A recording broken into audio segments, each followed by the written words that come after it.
जिसे कभी देखा ना सुना अब उसका भी जवाब मिलेगा। मेरे बच्चों को आज ट्रिक्स का हथियार मिलेगा। जो भी देखेगा वही हैरत खाएगा। मेरा हर बच्चा अब इंग्लिश में फुल मार्क्स लाएगा। जी हाँ दोस्तों, आज मैं आपके लिए लेके आ गया हूं आपकी भारी डिमांड पे अनसीन पैसेज को सॉल्व करने की ट्रिक, जो एग्जाम में 20 मार्क्स का आने वाला है। इसके लिए मैंने बहुत ज्यादा स्टडी करी, बहुत ज्यादा एनालिसिस किया, चीजों को समझा, ट्रेंड्स को समझा और फिर जाके आपके लिए एक एक्सक्लूसिव वीडियो बनाई है। दोस्तों ये वीडियो आपके अनसीन पैसेज की प्रॉब्लम को सॉल्व करने में बहुत हेल्प करेगी। आपको बस ऐसा लगेगा कि जैसे जादू हो गया है। बस आपको स्टेप्स को फॉलो करना है, मेरी कही बातों को फॉलो कर लेना, फिर देखना जादू। और हाँ, अपना प्यार दिखाओ अभी के अभी, जल्दी से लाइक के बटन को प्रेस कर दो। मुझे पता चले कि आप लोग मुझसे कितना प्यार करते हो, मेरी मेहनत को कितना वसूल करवाते हो। तो शुरू करते हैं ये कमाल की वीडियो सिर्फ और सिर्फ आपके लिए। दोस्तों एक डीप एनालिसिस के बाद, बहुत ज्यादा रिसर्च करने के बाद और ट्रेंड्स को स्टडी करने के बाद मैं आपके लिए कुछ ऐसी एक्सक्लूसिव टिप्स एंड ट्रिक्स लेके आया हूं जो आपके एग्जाम में अनसीन पैसेज में आपकी बहुत हेल्प करने वाले हैं। एग्जाम में बैठे हुए ना आपको मेरा ख्याल आएगा कि सर आपने बताया था तो आंसर आ गया, लेकिन उसके लिए एक शर्त यह है कि जो मैं स्टेप्स आज आपको बताने वाला हूं वो सारे स्टेप्स आपको ध्यान से समझने और फॉलो करने, फिर होगा जादू। आप खुद कहोगे तो जादू हो रहा है। आओ चलो शुरू करते हैं। क्या है भाई, सबसे पहले तो पैसेज जो आपके एग्जाम में आने वाले हैं वो कितने तरह के होते हैं ये आपको पता होना चाहिए। अनसीन पैसेज ना दोस्तों, 10th वाले हो, 12th वाले हो, आप सभी के ना दो तरह के अनसीन पैसेज आएंगे 10-10 नंबर के। एक तो होगा आपका डिस्कर्सिव पैसेज। डिस्कर्सिव पैसेज कौन सा होता है? नॉर्मल पैसेज, जिसमें आपको 2-3 पैराग्राफ दिए गए होंगे, आपसे क्वेश्चन पूछे गए होंगे और आप उनके आंसर कर दोगे, दैट्स इट। दूसरा होता है हमारा फैक्चुअल पैसेज। फैक्चुअल पैसेज में क्या होता है भाई? फैक्चुअल पैसेज में ना आपको कुछ स्टेट दिया जाता है, आपको कोई चार्ट दिया जाएगा, कोई डायग्राम दिया जाएगा, कोई ऐसा डेटा दिया जाएगा जिसके बेस पे आपसे क्वेश्चन पूछे जाएंगे। दोनों को ही करने की मैं अलग अलग ट्रिक एंड टिप्स निकाल के लेके आया हूं जो कि ट्रेंड पे बेसिस है। ठीक है, ट्रेंड पे बेस्ड है कि कैसे ट्रेंड चलता हुआ आया है, कैसे आपसे बोर्ड वाले क्वेश्चन पूछने वाले हैं, वो सारी चीजें मैं आज इसमें बता रहा हूं। तो स्टेप नंबर 1 ध्यान से सुनो। आओ देखते क्या है स्टेप नंबर 1। दोस्तों सबसे पहला काम तो ये करना, जब आप डिस्कर्सिव पैसेज करोगे, ये ट्रिक बताने वाला हूं मैं डिस्कर्सिव पैसेज की। जब आप डिस्कर्सिव पैसेज कर रहे होगे ना, तो सबसे पहली चीज अपने माइंड में ये रखो कि आपके पास पैराग्राफ्स हैं ही नहीं, आपको पैसेज दिए ही नहीं गए, आपके सामने सिर्फ क्या है? क्वेश्चंस हैं। सिर्फ क्वेश्चंस को याद रखना है, आपके पास हेल्प के लिए कुछ है नहीं। पहले ये माइंडसेट बनाना है। बना लिया माइंडसेट? हाँ, तो सबसे पहला काम क्या करोगे? इसको मानोगे ओपन बुक एग्जाम की तरह मानोगे। क्या करोगे? आपको अपने अनसीन पैसेज को ओपन बुक एग्जामिनेशन की तरह लेना है। इसमें क्या होता है सर? ओपन बुक एग्जामिनेशन में मेरे बच्चों ये होता है कि आपसे क्वेश्चन पूछे जाते हैं, क्वेश्चन पेपर आपके हाथ में होता है और आपको ये मौका दिया जाता है कि आप कोई सी भी बुक आपके हाथ में हो ना, उसमें से देखकर आंसर लिख दोगे, समझ के। डायरेक्ट आंसर वहां नहीं मिलेगा। आपको भी ये अप्रोच रखना है कि जो अनसीन पैसेज में क्वेश्चंस पूछे गए हैं उसके आंसर मुझे ही लिखने हैं, उसके लिए हेल्प के लिए मेरे को पैराग्राफ दिए गए हैं, बस। तो सबसे पहला काम क्या किया भाई? अपना माइंडसेट इस तरह से तैयार किया कि मेरा ये क्या हो रहा है? ओपन बुक एग्जाम हो रहा है। पैसेज में आंसर नहीं है, पैसेज सिर्फ हेल्प के लिए दिए गए हैं। क्लियर हो गया? ठीक है भाई, ये माइंडसेट बना लिया। सर स्टेप नंबर 2 में क्या करना है? स्टेप नंबर 2 जो कि बहुत इंपॉर्टेंट है, आपको सबसे पहला काम करना है रीड द क्वेश्चन। क्या करना है? सबसे पहला आपको क्वेश्चंस को रीड करना है। कैसे? आपको सबसे पहला क्वेश्चन जो आपके पैसेज का है वो रीड करना है, बस पहला, और कुछ नहीं करना। उस क्वेश्चन को रीड करने के बाद सोचना है अपना आंसर कि क्या उसका आंसर हो सकता है। जो भी आपको जनरल नॉलेज है, जितनी भी आपके अंदर अकल है, वो सारी लगा के उसका आंसर मानने की कोशिश करना, कॉमन सेंस लगाना। सोच लिया आंसर, कुछ समझ में आया थोड़ा बहुत आंसर, हाँ मुझे लग रहा है इसका आंसर तो ये होना चाहिए। अब उस आंसर को मैच करने के लिए अब क्या करोगे आप? स्टेप नंबर 3 जो कि बहुत इंपॉर्टेंट है, अब क्या करना है? रीड द पैसेज या पैराग्राफ। Read the paragraph. और कौन सा पैराग्राफ? पैराग्राफ नंबर 1 से स्टार्ट करना। पैराग्राफ नंबर 1 से स्टार्ट करना अपने इस आंसर को ढूंढने के लिए, उसे कंफर्म करने के लिए। आपको वहीं पर आंसर देखना मिल जाएगा, आप श्योर हो जाओगे अच्छा इसका आंसर तो यही है। अगर 1 में नहीं है तो थोड़ा सा आगे बढ़ना, सेकंड में देखना। तो इस तरह से आपको पहले क्वेश्चन का आंसर मिल जाएगा। सर मिल जाएगा इतनी आसानी से? कैसे मिल जाएगा? करके दिखाऊंगा, आप भी ट्राई करना, प्रैक्टिस करते रहना, देखना ये ट्रिक आपकी 100% वर्क करेगी, क्योंकि इसके पीछे बहुत सारी रिसर्च है, बहुत बड़ी स्टडी मैंने की है, तब जाके मैं बात बता रहा हूं आपको। अब क्या करना? ऐसे क्वेश्चन नंबर 2 स्टार्ट करना। क्वेश्चन नंबर 2 को आराम से पढ़ना। पढ़ लिया, उसका अपना आंसर सोचना क्या हो सकता है। शेर क्या खाता है? हिरन। हिरन क्या खाती है? पत्ते। अब इस तरह से सोचना आपको। इंसान क्या खाता है? ये चीज चीजें ना ऐसे ऐसे लॉजिकल ना ऐसे जोड़ने की कोशिश करना, कॉमन सेंस लगाना, लगा लोगे, क्योंकि आपके यही सवाल पूछे जाने हैं। मैं आपको लिख कर देने को तैयार हूं कि आपसे बहुत सिंपल, बहुत आसान पेपर पूछा जाने वाला है, तो बिल्कुल घबराने की जरूरत नहीं है। ऐसे सेकंड क्वेश्चन देखा, उसका भी पहले दूसरे पैराग्राफ में आंसर ढूंढने की कोशिश करी, पहले अपना आंसर सोचा, थिंक ऑफ योर आंसर, और उसके बाद पैसेज में ढूंढने की कोशिश करी। ऐसे आगे बढ़ते रहना, third question, fourth question, fifth question, ये करना है आपको। आगे बढ़ते हैं, स्टेप नंबर 4, आपसे कुछ ऐसे सवाल पूछे जाएंगे जिनमें डायरेक्ट आपसे सिनोनिम्स पूछा जाएगा। बताओ भाई, आपको क्या लगता है पैराग्राफ नंबर 1 में, बताओ इसका क्या सिनोनिम होगा, या फिर इसका क्या ऑपोजिट होगा। इस तरह के सवाल आते हैं ना, आते ही आते हैं दोस्तों, एक आध क्वेश्चन ऐसा डाल देते हैं ये लोग। इसके लिए आपको क्या करना है, इसमें भी यही वाली स्ट्रैटेजी कि सिनोनिम क्या हो सकता है, पहले अपना तुक्का मारो, अपना कॉमन सेंस लगाओ कि हाँ इसका आंसर तो ये होगा। अच्छा, इसका आंसर हैप्पी, हैप्पी का ग्लैड होता है ना, हाँ हाँ, ऐसे सोच लेना पहले आंसर। पैराग्राफ में ढूंढने मत जाना, पहले अपना आंसर सोचना। अपना सोच लिया, उसके बाद पैराग्राफ में ढूंढने गए, अब श्योरिटी हो जाएगी, आपको कॉन्फिडेंस आएगा, हाँ ये तो मैं भी सोच रहा था, वही पैराग्राफ में मिल गया मुझे। तो इस तरह के क्वेश्चंस बहुत आसान होते हैं, इन पे आपको ज्यादा मेहनत करने की कोशिश नहीं करनी है, घबराना नहीं है। अच्छा, अगर कोई सिनोनिम या ऑपोजिट वर्ड मुश्किल वाला हो गया तो क्या यूज करोगे, वहां कॉन्टेक्स्ट देखना, आप अपना वहां पे भी कॉमन सेंस लगाना कि पैराग्राफ में किस रिगार्डिंग बात हो रही है, क्या कॉमन सेंस है, उसके ऊपर काम होगा। चलो जी, एक और चीज आपसे ना, और कौन सा सवाल पूछा जाएगा, सुनो मैं बता रहा हूं, ये सवाल आपसे पूछा जाने वाला है, ध्यान से सुनो, बहुत इंपॉर्टेंट है। आपसे कुछ सवाल पूछे जाते हैं ट्रू और फॉल्स के। बताओ इसमें से कौन सी स्टेटमेंट ट्रू है, बताओ इनमें से कौन सी स्टेटमेंट फॉल्स है, बताओ इनमें से कौन सा ऑप्शन गलत है, बाकी सही है, बिसाइड्स करके, एक्सेप्ट करके, इस तरह से सवाल पूछे जाते हैं, स्टेटमेंट दी जाती हैं, ऑप्शंस दिए जाएंगे ABCD। उसमें क्या करोगे, मैं तो कहता हूं इन क्वेश्चंस को मैं बता देता हूं, मैं लिख के रख देता हूं इस चीज को, पागल वाले सवाल, पागल वाले क्वेश्चन।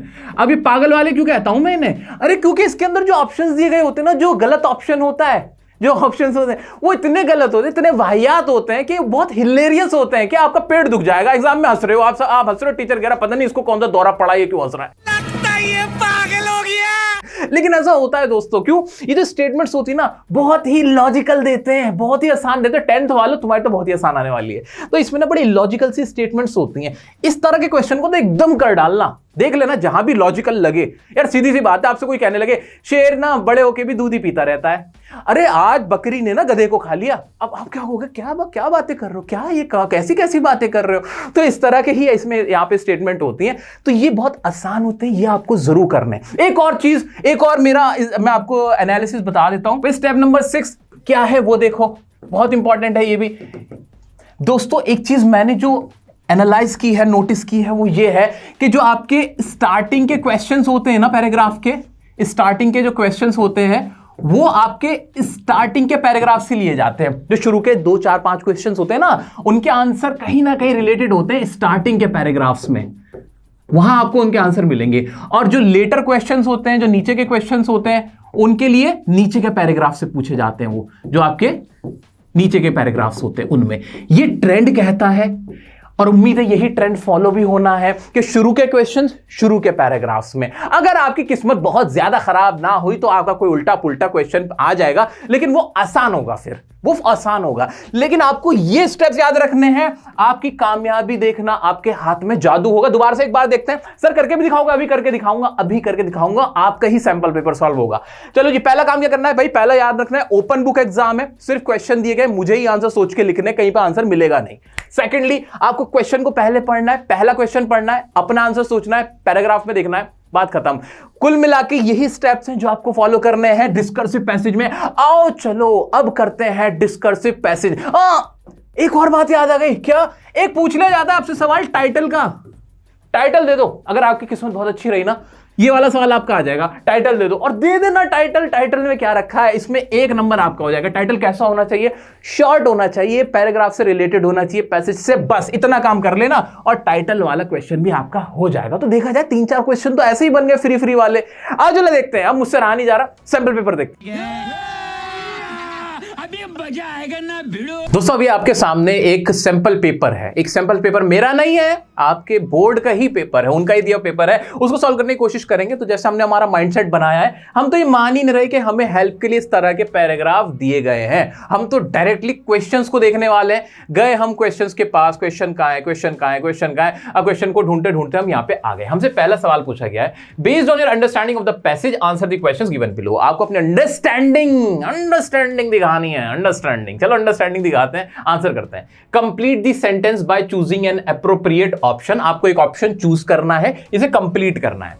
गोस्ट नेट्स, अब ये क्या है गोस्ट नेट्स? जैसे मैंने दिमाग में सोचा, गोस्ट का मतलब भूत होता है, नेट्स मतलब जाला होता है। इतना तो आता ही है ना, इतना तो आता ही है अपने को। तो भूत वाला जाला, कुछ ऐसी बात हो रही है। Have been named so because they, ghost nets नाम दिया गया है, किसी चीज को गोस्ट नेट्स का नाम दिया गया है। नेट्स का मतलब तो जाला, ये किसी जाले को गोस्ट नेट्स कहा गया। क्यों कहा गया है? अब 4 ऑप्शन दे रखे हैं, पढ़ने की कोशिश करते हैं। Cause much harm to the marine life, marine तो पानी को बोलते हैं, पानी की जो दुनिया होती है, समुद्र, नदी, नाले, उनको बोलते हैं। तो कॉज मच हार्म, क्योंकि ये मरीन लाइफ को हार्म करते हैं। Are functional though not in use by fishers, are not owned by anyone, act as a snare for all animals in oceans. अब गोस्ट का मतलब क्या होता है? कोई ऐसा इंसान जिसका कोई वारिस नहीं है, एक ऐसी आत्मा जिसका कोई वारिस नहीं है। तो नेट्स का मतलब ये हुआ कि ऐसा कोई नेट जिसका जिसके बारे में किसी को पता ही नहीं, गोस्ट है वो, ठीक है, यही तो हुआ ना। तो अगर मैं जरा भी कॉमन सेंस लगाऊंगा तो मुझे लग रहा है कि इसको ऐसे गोस्ट नेट्स कहा गया होगा क्योंकि इसका कोई वारिस नहीं है, इसलिए थोड़ी कहा गया होगा क्योंकि ये फंक्शनल है और अभी भी लेकिन यूजर्स फीचर्स यूज नहीं कर रहे, इसलिए थोड़ी कहा गया होगा कि ये हार्म करता है मरीन लाइफ को। नहीं नहीं नहीं। अच्छा, मुझे अपने अगर आंसर को कंफर्म करना है, अभी भी मैं कंफर्म नहीं हुआ, मुझे कंफर्म नहीं हो पाया, मेरी अकल काम ही नहीं कर पाई ठीक से। मैं अब क्या करूंगा? अब जाऊंगा मैं पैराग्राफ नंबर 1 में। आओ चलो, अभी मैंने ही माना कि मैं इतना अकलमंद नहीं हूं, तो मैं कंफर्म करने गया, यहां पे आ गया पैराग्राफ नंबर 1 से स्टार्ट करूंगा आंसर ढूंढना। Ghost nets are not supernatural. पहले ही बात तो सुपरनैचुरल नहीं, यानी भूत नहीं है, but they are legitimately scary, लेकिन ये बहुत डरावने हैं। A ghost net is a fishing net that is been lost. Answer ये मिल गया, दूसरी लाइन में मिल गया मुझे, पहली दूसरी लाइन में, कि ऐसा नेट जो कि लॉस्ट हुआ है। और सवाल क्या पूछा? जल्दी देखना सवाल क्या पूछा है, जल्दी से देखो कि भाई उन्हें गोस्ट नेट्स क्यों कहा गया? क्योंकि are not owned by anyone, इसलिए तो कहा गया। ऊपर उसमें आंसर दे दिया, यानी यहां मैंने अपने कॉमन सेंस लगा रहा था, तो अगर लगा रहा था तो भी सही था, ऊपर जाके मुझे उसकी कंफर्मेशन मिल गई। मैं ऐसे लिख के आऊंगा, छाती ठोक के पहला मेरा आंसर बिल्कुल सही है। भाई आपका नॉलेज तो कमाल का है भाई। आगे बढ़ो, आओ फिर ट्रिक लगाते हैं। नेक्स्ट क्वेश्चन पढ़ा, comment on the writer's reference to the ghost nets in paragraph 1। Paragraph 1 से आपको आंसर ढूंढने को इसने बोला है, बेवकूफ बना रहा है, इसके जाल में मत फंसना। बोर्ड वाले, आपका एग्जामिनर आपको क्या करता है? आपसे कहता है बेटे पहले पैसेज पढ़ना, पैसेज पढ़, फिर मैं सवाल पूछूंगा, सवाल में आपको पैराग्राफ का रेफरेंस दूंगा, फिर आप आंसर करना, जो आप नहीं कर पाओगे। आपको पागल बनाते हैं ये। हमें उल्टा चलना है। नहीं, वो अपना काम अच्छा कर रहे हैं, आपको फंसा रहे हैं, वो गलत नहीं कर रहे हैं, लेकिन हमें फंसना नहीं है सर। हम थोड़ा सा स्मार्ट काम करेंगे, हम थोड़े से स्मार्ट हैं, हम डियर सर से पढ़ते हैं, ठीक है। बुद्धि बहुत तेज है तुम्हारी। अब क्या कह रहे हैं? पैराग्राफ 1 में reference to the ghost nets कैसे कहा गया? As a health problem for the oceans. उसने कहा हेल्थ प्रॉब्लम कैसे है ओशंस के लिए। अब पैराग्राफ 1 अगर आपने पढ़ लिया होगा पहले क्वेश्चन के आंसर को पढ़ते टाइम पे, तो आपको आइडिया हो गया होगा कि गोस्ट नेट्स क्या होते हैं। ऐसे नेट्स, ऐसे जाले जो ऐसे टूट के गिर जाते हैं, जो आपके फिशर्स होते हैं, मछुआरे पकड़ने वाले, उनके वहां पे खो जाते हैं, गिर जाते हैं, और वो क्या होते हैं? प्लास्टिक के होते हैं, और उससे मरीन लाइफ कैसे हार्म हो जाती है? कैसे हार्म हो जाती है भाई? वो उससे ना पूरी मरीन लाइफ खराब हो जाती है, क्योंकि वो प्लास्टिक होते हैं, वो डिकम्पोज नहीं होते। यही वाली बातें तो पैराग्राफ 1 में मैं दोबारा पढ़ूंगा, तो वहां भी मुझे इसका आंसर आराम से मिल जाएगा। अभी मैं इस पर्टिकुलर पैराग्राफ को सॉल्व करने नहीं बैठे हम लोग पैसेज, हम क्वेश्चंस देख रहे किस तरह के पूछे जा रहे हैं, और हमारी ट्रिक क्या सॉल्व हो रही है। आ जाओ, सॉल्व करा रही है। List the 2 ways being entangled in a ghost net is likely to impact a walrus। Walrus क्या है? इन्होंने बोला भी clue, think about the type of animal of walrus. देखो ये भी कह रहे हैं कि थिंक करना है, थिंक, पढ़ के आंसर नहीं करना, सोच के करना है। अब ये कह रहा है एक वॉलरस होता है, उसके लिए गोस्ट नेट कैसे, अगर उसमें वो फंस जाता है तो कैसे उसको नुकसान पहुंचाता है। वॉलरस क्या होता है, कैसा होता है, मुझे इससे लेना देना भी नहीं है। मैंने ये मान लिया कि कोई वहां पे चलने वाला ही होता होगा, पानी में तैरने वाला कोई ऐसा पशु पक्षी होता है, ठीक है, इतना पता है मुझे, ठीक है। अब गोस्ट नेट में वो फंसा, भाई जाल में फंसने से क्या होगा? सबसे पहले इंजरी हो जाएगी कि नहीं हो जाएगी? और दूसरा क्या होगा भाई? वो फंस गया तो वो उड़ भी नहीं पाएगा, और वो क्या करेगा? उसमें डूब के मर जाएगा। तो क्या हो जाएगा? ड्रॉनिंग हो जाएगा, और उसका क्या हो जाएगा? इंजरी हो जाएगी। आंसर लिख सकते हो, 2 चीजें लिख दोगे, ऐसे लिख दोगे, ढूंढने की जरूरत है नहीं, आपको मिलेगा ही नहीं इसमें आंसर। ये तो कॉमन सेंस का क्वेश्चन था। नेक्स्ट देख लेते हैं। अरे पूछ लिया वही सवाल जिसके बारे में मैं आपसे बात कर रहा था। Select the option that conveys the opposite of negligible. अरे सर ने बताया था कि अगर इस तरह का सवाल हो ना तो पैराग्राफ में मत ढूंढना, डायरेक्ट अपना सोचना क्या आंसर हो सकता है। नेग्लिजिबल का ऑपोजिट क्या होगा? नेग्लिजिबल मतलब ऐसा जो नाम मात्र होता है, और अपोजिट क्या होगा? अनइम्प्रेसिव। नहीं, अनइम्प्रेसिव से क्या लेना देना हो गया? मॉन्यूमेंटल। हाँ, मॉन्यूमेंटल को बोलते हैं कुछ बहुत बड़ा। अच्छा, एक्सपोजिंग, जो चीज एक्सपोज कर देगा। नहीं नहीं नहीं नहीं नहीं। थ्रेट, क्या कोई डर की बात है क्या? इसका अपोजिट डर होता है नेग्लिजिबल का? नहीं। तो अगर थोड़ा बहुत भी आपको थोड़ी बहुत वोकैब आती है, हल्की फुल्की सी भी आती है, तो भी आप इससे आइडिया लगा लोगे कि ये क्या है। इसका आंसर मॉन्यूमेंटल ही होगा। नेग्लिजिबल बहुत थोड़ा सा और बड़ा मॉन्यूमेंटल। अगर यहां भी कंफर्मेशन नहीं हो पा रही है, डर लग रहा है, तो देख लो ना, पैराग्राफ नंबर 2 में पहुंच जाओ ना, देख लो नेग्लिजिबल का इस्तेमाल कैसे हो रहा है। तो इस तरह से आपको इनके आंसर निकालने पड़ेंगे। चलो जी, आगे बढ़ जाऊं क्या? हाँ सर, आगे बढ़ जाओ। अच्छा सर, अच्छा ये क्या क्वेश्चन है? The writer would agree with the given statements based on paragraph 3 except. Writer agree करेगा इन 3 स्टेटमेंट से सिवाय एक के। पागलों वाला क्वेश्चन, सही पकड़ा। अब देखो क्या स्टेटमेंट्स है। Most ghost net take a few years to completely disintegrate. ये बात तो सही है भाई, बहुत टाइम लगता है उसे डिकम्पोज होने में, डिसइंटीग्रेट होने में। ठीक है। Ghost nets contribute to the great Pacific garbage patch. ठीक है जी। Most ghost nets provide nutrition to marine animals upon disintegration. Nutrition मिल रहा है। जाल खाता है कोई पक्षी जाल खाता है? कैसी बात है? देखो, मैं नहीं कह रहा, ये इन्होंने बोला है कि जो मछलियां होती है ना वो जाल खाती हैं। मछलियां जाल खाती हैं, बहुत बढ़िया। फिर तो कोई मछली जाल में आ ही ना पाए अगर वो उसे खाने ला शुरू कर दे। ठीक है, तो ये सबसे बेवकूफों वाला सी आंसर होगा। डी मैं पढ़ भी नहीं रहा। और मैं बता रहा हूं आप लोगों को, इसी तरह का आपका एग्जाम में बोर्ड के अंदर भी सवाल आने वाला है फाइनल टर्म में। ठीक है, चलो जी आगे बढ़ जाए क्या? सर इतना मजा आ रहा है, दिल कर रहा है कि बस इसको करते जाओ। ये दिल मांगे मोर सर, ये दिल मांगे मोर। मैं ना आपको इस तरह से बहुत सारे क्वेश्चन सॉल्व करा सकता हूं, लेकिन मैं चाहता हूं कि जो इंपॉर्टेंट बात है मैं उस पर ध्यान आपको जरा दिलाऊं। एक और क्वेश्चन देख लो ना। How can the solution suggested in paragraph 5 best be described? मुझे नहीं पता पैराग्राफ 5 में क्या है, मैंने भी नहीं पढ़ा, आपने भी नहीं पढ़ा, हम दोनों यहां खड़े हुए हैं, लेकिन हम देख रहे हैं कि जो सजेशन क्या होंगे घोस्ट नेट्स वगैरह की प्रॉब्लम के, कि भाई जाला ऐसे प्लास्टिक का समुद्र में चला जाता है, मरीन लाइफ बेकार हो रही है। तो सजेशन कैसा हो सकता है? प्रैक्टिकल होगा, प्रेजेंटेबल होगा, पॉपुलर होगा, प्रेजुडिस्ड होगा। अब पॉपुलर सजेशन होगा क्या? बिल्कुल नहीं, इसका तो कोई लेना देना। प्रेजुडाइज मतलब भेदभाव होगा सजेशन में? नहीं। प्रैक्टिकल लग रहा है मुझे, प्रैक्टिकल होना चाहिए, यानी जो हम कर पाए, कर सके। क्या इसका आंसर प्रैक्टिकल होना चाहिए कि नहीं? दिल से आवाज आ रही है? हाँ, नहीं आ रही आवाज तो पैराग्राफ 5 को एक बार पढ़ के देख लेना, पढ़ के देख लोगे कंफर्मेशन मिल जाएगी। हाँ जी, ऐसा ही है। ठीक है, तो मोस्ट इंपॉर्टेंटली आपको वोकैबुलरी पे दोस्तों काम करके चलना है। जितनी भी कॉमन वोकैबुलरी होती है ना, उनके मीनिंग आपको पता होनी चाहिए। आसान और लगेंगे ये सारे ही क्वेश्चन, पूरा अनसीन पैसेज आसान हो जाएगा। दोस्तों एक टाइटल वाला क्वेश्चन भी आपके सामने, select the most suitable title for the above passage. अब इनमें सारे सेम लग रहे हैं सर, बिल्कुल ये तो भाई लग रहे हैं, मेरे को समझ नहीं आ रहा है। एक मिनट पढ़ के देखना जरा, भाई नहीं लगेंगे, ध्यान से पढ़ो इसको। देखो, the scary side of ghost nets. अच्छा, इसकी कोई पॉजिटिव साइड भी है? स्कैरी साइड तो तब कहोगे ना जब उसकी कोई पॉजिटिव साइड भी हो। क्या घोस्ट नेट से फायदा? क्या कोई भी फायदा नहीं, इसलिए ये टाइटल तो नहीं होगा।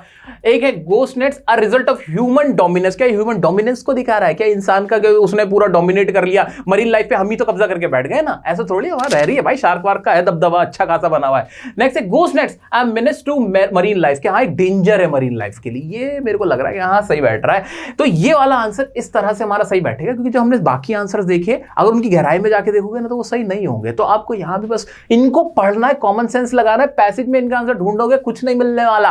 ठीक है जी, आगे कुछ और क्वेश्चंस हैं जो मैंने आपके लिए निकाले भाई। 10th वालों आप भी ध्यान से देखो, कहां चले गए जी हम। ये रहे कुछ ऐसे क्वेश्चन था। Select the option that correspondent to the following relation below. करना वही काम है क्या?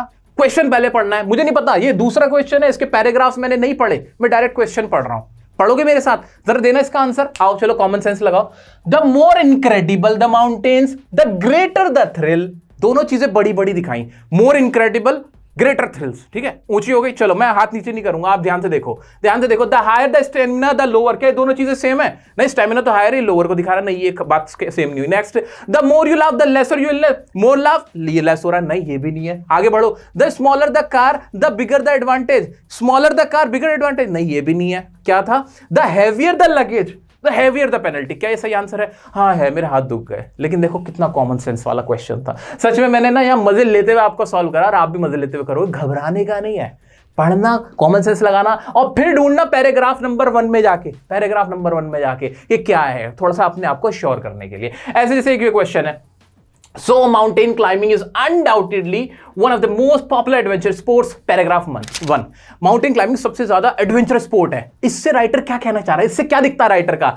डाउट दिखता है, उसे शक है इस बात पे? नहीं सर, शक नहीं है उसको। कॉशन, उसको डर लगता है इस बात से? नहीं भाई, उसको डर भी नहीं है। कन्विक्शन, उसको यकीन है इस बात पे? या फिर डिनायल? नहीं, वो मान ही नहीं रहा है। आप मुझे बताओ कैसा बेहुदा बेवकूफ वाला सवाल है। आप आंख बंद करके कन्विक्शन का मतलब भी नहीं पता होगा ना तो भी कहोगे बाकी 3 तो इतने बुरे ऑप्शंस है कि मैं नंबर 3 कन्विक्शन पे ही लगा के आने वाला हूं, है कि नहीं?